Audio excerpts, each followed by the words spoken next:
નમસ્કાર મિત્રો, સ્વાગત છે તમારું અમારી યુટ્યુબ ચેનલમાં. મિત્રો, આઉટસોર્સિંગ કર્મચારીઓના પગારને લઈને મહત્વનું કૌભાંડ જોવા મળી રહ્યું છે. નિયત કરતાં ઓછી રકમ મળ્યાનું કેટલાક કર્મચારીઓ દ્વારા જણાવવામાં આવ્યું છે.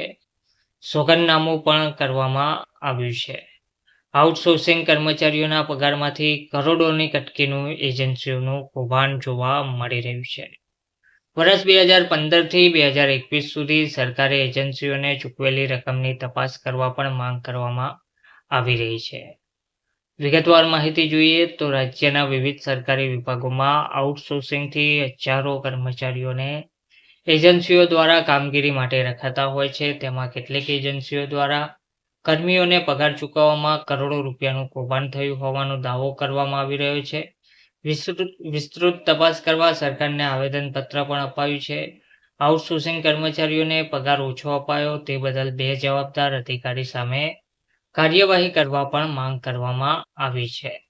નાયબ મુખ્યમંત્રી હર્ષ સંઘવીને ગુજરાત જનતા જાગૃતિ મંચ દ્વારા સમગ્ર માહિતી આપતું આવેદન અપાયું હતું, જેમાં જણાવવામાં આવ્યું હતું કે પ્રાથમિક સામૂહિક આરોગ્ય કેન્દ્રો, જનરલ હોસ્પિટલો, મેડિકલ કોલેજો વગેરેમાં વર્ગ 3 અને વર્ગ 4ની સેવાઓ માટે આઉટસોર્સિંગ એજન્સીઓ દ્વારા કર્મચારીઓને રાખવામાં આવે છે અને ઝોન વાઇઝ એજન્સીઓને ટેન્ડર અપાય છે. તેમાંથી કેટલીક એજન્સીઓ જિલ્લાના ઉપાડ અને વહેંચણી અધિકારીઓ દ્વારા પેમેન્ટ થઈ જાય તે પછી શ્રમ રોજગાર વિભાગે નક્કી કરેલું લઘુત્તમ વેતન, સ્પેશિયલ એલાઉન્સ, રજા પગાર, ઓવરટાઈમની રકમ વગેરે કર્મચારીઓના ખાતામાં જમા કરાવી દેવાની હોય છે અને કર્મચારીઓ પૂરો પાડવા માટે તે બદલ મહેનતાણા પેટે નિયત કરેલી સર્વિસ ચાર્જની રકમ પોતાની પાસે રાખી ઈપીએફ અને ઈએસઆઈસીના નાણાં જમા કરાવી દેવાના હોય છે. સરકાર તરફથી 8.33% લેખે બોનસના નાણાં એજન્સીઓને અપાતા હતા. તે નાણાં જમા રાખી દર વર્ષે કર્મચારીઓને એક સાથે પરત ચૂકવવાના હોય છે, જે અનેક કર્મીઓને મળ્યા નથી.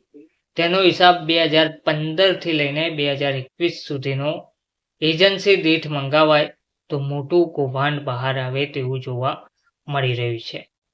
મંચના જે અગ્રણી છે રજનીકાંત ભારતીએ તેમણે જણાવ્યું હતું કે અબજોનું કૌભાંડ થયું છે. તે અંગે પોતાના પગાર સહિત અન્ય નાણાંની કેટલીક એજન્સીઓએ ઉચાપત કરી હોવાનું 329 જેટલા કર્મચારીઓએ સોગંદનામું કર્યું છે, જેના પગલે ઝોન દીઠ તપાસ કરવાનો આદેશ થયો હતો, પરંતુ અનેક જિલ્લામાં તેની તપાસ પણ કરવામાં આવી નથી.